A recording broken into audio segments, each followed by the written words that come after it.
Welcome in the latest episode of Five on the Floor on the Five Reasons Sports Network. Thanks for finding us on your favorite podcast app. We're on Apple Podcasts, Google Podcasts, Podbean, Spotify, and more. We're also on Dash Radio. Download the Dash Radio app. Search for Nothing But Net. We're there every single day at 7 p.m. Also, check out the Five Reasons YouTube channel. We had more than 7,000 views of the post-up show last night, so make sure you check that out. Not sponsored. Well, sponsored by Miami Grill, but also hosted by Royal Shepherd. So check that one out on our YouTube channel. Also, 5reasonsports.com with all the latest articles from Brady Hawk and more. We're going to bring Brady on to talk about the Heat defense. He did a really, really good breakdown of the Heat defense, so we will get him on at some point this week. Also, check out the great sponsors of the Five Reasons Sports Network. Speaking of this week, we're planning on doing something pretty cool. If you live in the Cooper City area, so pretty much anywhere sort of west central Broward, you may want to check out F45. They specialize in 45-minute fun and innovative high-intensity and interval training programs. I've done it. You will be tired afterwards, but you will feel better. It's personal training in a group environment. It's not a regular gym. They got little pods, and you set up in your own little pod, but then they have trainers who walk around and work with you. You basically look at a screen where there is sort of an animated figure who's showing you what to do, and it never, ever stops except for a water break in the middle. This is a community that will keep you engaged and motivated. The workouts burn up to 500 calories per session and help you drop the quarantine 15. Here's the best part. They've got month-to-month no contract memberships that are available for as low as $8 per session. So you don't have to worry about getting that call from your credit card company. Why haven't you paid why haven't you paid your gym? And it just goes on forever and you can't get out of it. You got to get an attorney to get out of your YouFit membership. You will not have this. This is month to month, no contract, and they've got discounts for teachers, nurses, military, and first responders. You can try them out free for 7 days. Here it is, 954-745-4517. That's 954-745-4517. And this Wednesday at 4 o'clock, we're giving you a free tryout. So if you want to go, DM me at 5 Reasons Sports. We still have a couple of slots left. And let us know, 45 minutes, you'll be happy you went. And now, tonight's episode. 1, 2, 3, 4, 5. On the floor. Welcome to Five on the Floor, a daily show on the Miami Heat and the NBA featuring Ethan Skolnick with Alex Toledo and Greg Sylvander. Part of the Five Reasons Sports Network. All right, Ethan Skolnick back on 5 on the Floor. Here is today's floor plan. I got Greg Sylvander. I've got Alex Toledo. We've got one topic. Victor Oladipo, the Miami Heat, have now won the 2 games since they brought him in. Of course, they're on a 4-game winning streak. He's been really good on defense. He hasn't been quite so good on offense. So we're going to break those things down. We're going to start with the positive first. Defensively, this was a very good defensive team before Oladipo got here. It's been better of late. Some of that has to do with the insertion of Trevor Ariza into the starting lineup as well. I saw something today that was the last 4 games. The defensive rating of the starting lineup is something like 75. They're giving up like 75 points per 100 possessions, which is absolutely outrageous. But let's start with the defense here. Some of this plays into health, but I feel like the health part is more on the offensive end. Alex, what have you liked defensively with Oladipo out there? Oh, I mean, there's been a lot to like. I'm not saying, he's played any type of perfect game. He's been fouling a lot in these 2 games he's played, which I think will settle the more time that he gets with the Heat over here. But I just love what he brings at the point of attack. And, he is just a dog on that end. He is constantly, I love the way that I like watching him navigate through screens. It's just he's an expert at that, right? I think he's really, really good at getting around screens and getting to where he wants to go on that end. Whereas that's kind of been a very big weakness for other guys in the roster, namely all the guards. So it's very refreshing to watch him do that well. And like I said, it hasn't been perfect. Sexton was definitely getting some buckets on him last night, but he just does a good job, right? And I think one of the things that the Heat have done a lot over the past month or two, the trapping and blitzing, I feel like we keep seeing a lot of it. Not that they do it for the whole game, and you notice that he knows where to be. He knows how to rotate. And so, I think he's doing a pretty good job adapting to a pretty tough defensive system because they're constantly switching their coverages. And I just think he can fit in every single one of them and just allows him to do more things. I think Ariza was a huge addition to the defense as well. I love what he's brought. So I just think of him now as I love that starting lineup because of what that defense brings. And I think Oladipo is a huge plus on that end.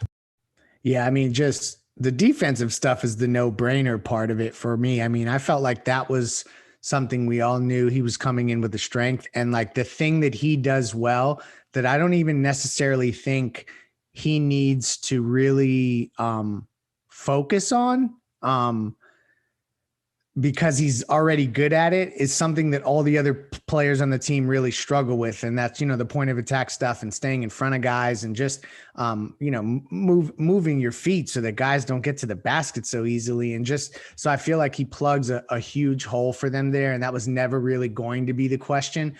And we're going to talk about the offense later, but, when he mentions that Riley says, I want you to focus on the defensive end. And I think like if there was any part of his debut and his follow-up that we would all say we feel best about, it's his defense. So I think like from that perspective, you got to feel encouraged.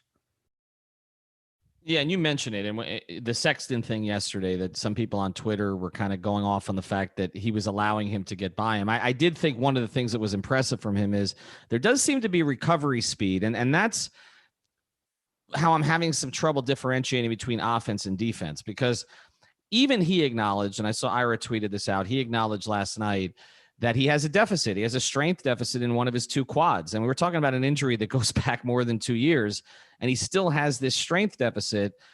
And yet it doesn't seem to be affecting him as much on the defensive end as it does on the offensive end. Alex, why do you think that is? Man, that is a good question, and one that I'm definitely not qualified to answer. But I don't know. Maybe defense is just more.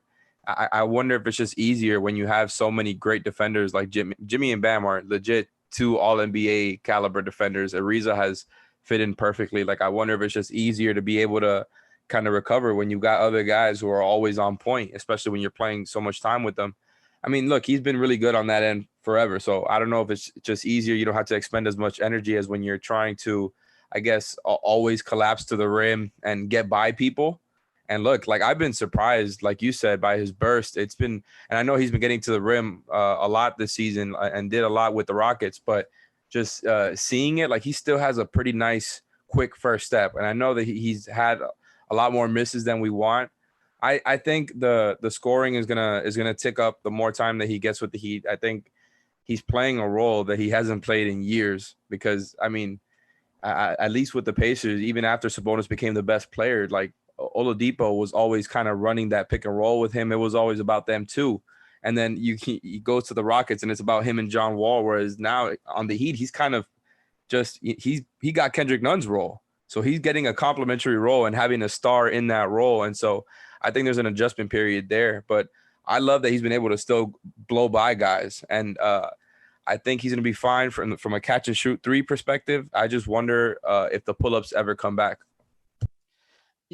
Yeah, I mean, that we'll get more into the offense here in a second, but defensively, how much of this, Greg, do you think the success that he's having is part of what I think Alex is getting at here, is that it's not all on him.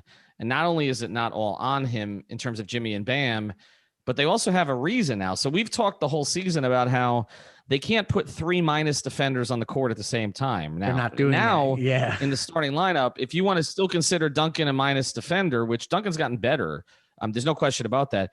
They really only have one player that you could consider a potential. I mean, even close to a minus defender in that starting lineup. It's completely a situation where they've plugged those holes, and Ariza's even starting to, and we've said this before, but I think it's worth reiterating, like, you're starting to get the Jay Crowder vibes from, at least I am, from Trevor Ariza and how he's playing. I think that, yeah, it may not be in the same format that Jay brought it, but the injection of what Ariza has provided them as a stretch 4, it's just without a doubt perfect.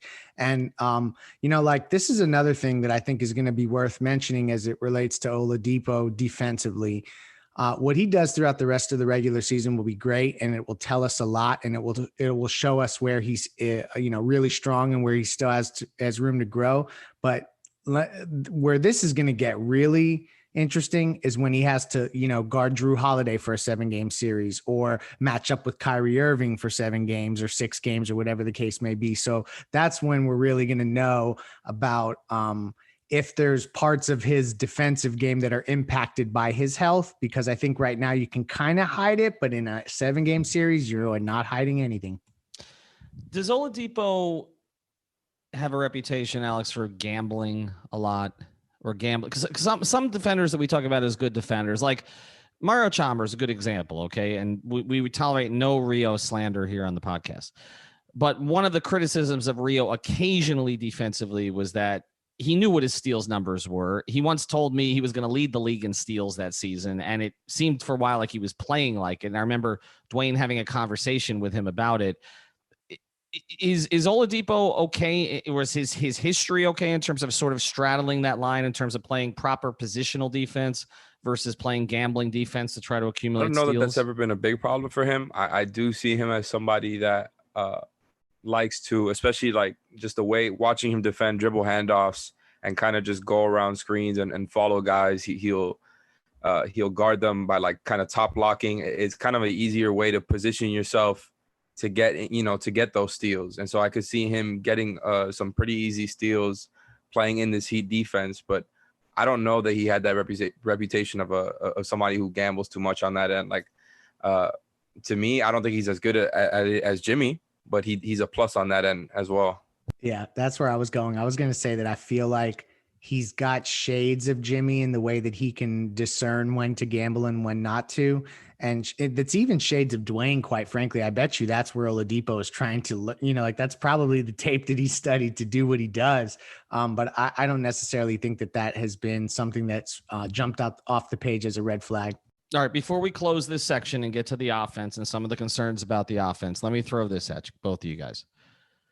The defense alone, okay, let's say that Victor Oladipo never becomes more than a slightly above average offensive player, okay? And so far through the first 2 games, he's not even that. But we're anticipating in Houston when he played, he was, okay? So we're anticipating he's going to get back to that. If he never becomes more than a slightly above average offensive player, but he is playing at a high level defensively, which it appears he can do, how much is that worth? That is a tough one. And it just depends on what type of offense, what type of production you're getting from him, right? So you're saying he's not slightly above average. So you're saying that you can't even count on him for like Goran level production, right? Yeah, let's say not quite there. Okay. So I just don't think that's worth the amount that he wants for sure. Then I think if you go into this I was about to say the bubble. If you go into the playoffs here and Goran is still a better offensive option than Vic, I think that's concerning. And I understand the context with the injuries. I'm still giving him some time there, but I do think that's concerning because we know Goran is definitely dealing with some stuff. Had the short turnaround and all that, and Goran is obviously just a much better shooter right now. But as long as Vic can keep getting to that, getting to the drives and creating stuff for others from there, I think he'll be all right. But I just don't think it's worth nearly as much as he wants. I think that's going to be a topic of conversation in the future if he doesn't pan out on that end. Yeah, this is where we're at. It's like to get through this season in the playoffs. Yep, he can average 15, 16 a game and just be the great defender. And they can go really far if everything else falls into place. Duncan, the shooters, everybody's shooting well. Jimmy and Bam are stepping up. Truthfully, there's no one in the East that necessarily scares that group if they are clicking, and he's doing that. But to invest a 4-year contract or a 5-year deal or however that breaks out with the CBA now, that's a different story. I think you really, to pay a guy $25+ million a year, you need him to bring it on both ends.